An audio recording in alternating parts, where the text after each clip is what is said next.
اکبر نے جب بکری کے بچے کو اپنے سینے سے لگایا اور گھر لوٹا تو اس کے چہرے پر خوف اور تھکن صاف جھلک رہی تھی۔ بیوی نے دیکھا تو فوراً پوچھا، کیا ہوا؟ تم اتنے ڈرے ہوئے کیوں ہو؟ اکبر نے جھجکتے ہوئے کہا، یہ اندھیری وادی ہے، وہاں کچھ عجیب سا ہے، صرف جانور نہیں، کچھ اور بھی۔ بیوی نے فکر سے سر ہلایا اور بچوں کو ساتھ بٹھا کر کہا، دیکھو، میں نے کہا تھا کہ اس جنگل کے قریب مت جانا، بزرگوں نے ہمیشہ ہمیں منع کیا۔ اکبر خاموش ہو گیا، مگر اس کے دل میں ایک تجسس بھی جاگ اٹھا تھا، کیونکہ وہ جانتا تھا کہ اگر صرف لومڑی ہوتی تو وہ اتنا خوفزدہ نہ ہوتا۔ اصل خوف اس سائے اور سرگوشیوں کا تھا جو اس نے سنی تھی۔ اگلے دن اکبر نے فیصلہ کیا کہ وہ گاؤں کے بزرگ حاجی صادق کے پاس جائے گا، جو ہمیشہ پرانی کہانیاں سناتے اور گاؤں والوں کو مشورے دیتے تھے۔ حاجی صادق نے اکبر کی پوری بات سنی، پھر لمبی سانس بھری اور کہا، بیٹا، اندھیری وادی کے پیچھے ایک پرانا راز ہے۔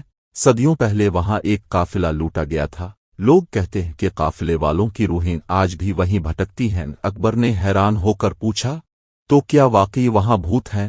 حاجی صادق نے آہستہ کہا، ہم نے کبھی خود نہیں دیکھا، مگر جو بھی وہاں گیا وہ تو لوٹا نہیں، یا پھر واپس آ کر کچھ دن میں مر گیا۔ بہتر ہے تم اس جنگل سے دور رہو۔ یہ سن کر اکبر کے دل میں مزید خوف بیٹھ گیا، مگر ساتھ ہی یہ سوال بھی جاگا، اگر سب ڈرتے ہیں تو پھر سچائی کون جانے گا؟ اس رات جب سب سو رہے تھے، اکبر کے ذہن میں وہ سائے اور سرگوشیاں بار بار گونج رہی تھیں۔ وہ نیند میں بھی چونک کر اٹھ جاتا۔ آخر کار اس نے دل میں تہیہ کر لیا کہ ایک دن وہ ضرور اندھیری وادی کی حقیقت جان کر رہے گا۔ اگلے دن کھیت میں کام کرتے وقت اس کے بچے کھیلتے کھیلتے پھر جنگل کے کنارے جا پہنچے۔ اکبر نے دور سے دیکھا تو گھبرا کر دوڑا اور انہیں واپس لے آیا۔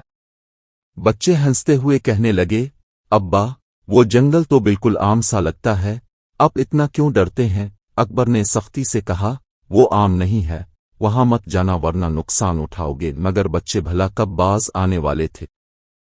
شام کو جب اکبر کھیت سے واپس آیا تو چھوٹا بیٹا نظر نہیں آیا۔ پورے گھر میں تلاش کی مگر وہ نہیں ملا۔ دل دہل گیا، فوراً اندازہ ہو گیا کہ وہ جنگل میں چلا گیا ہے۔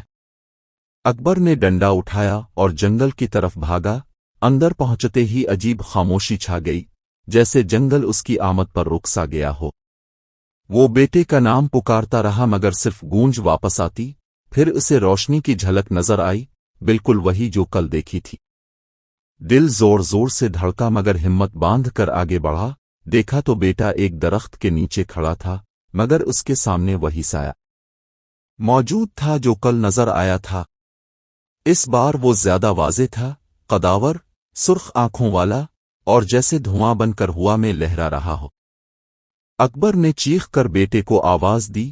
بیٹا چونک کر بھاگا اور اکبر کی طرف لپک آیا، مگر سایہ وہیں کھڑا گھورتا رہا۔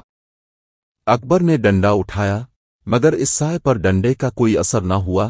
وہ ہنسا، ایک خوفناک، گونجدار ہنسی، اور بولا، یہ وادی تمہاری نہیں، یہاں وہی رہ سکتا ہے جو اپنا سب کچھ قربان کرے۔ یہ کہہ کر وہ دھند کی طرح غائب ہو گیا۔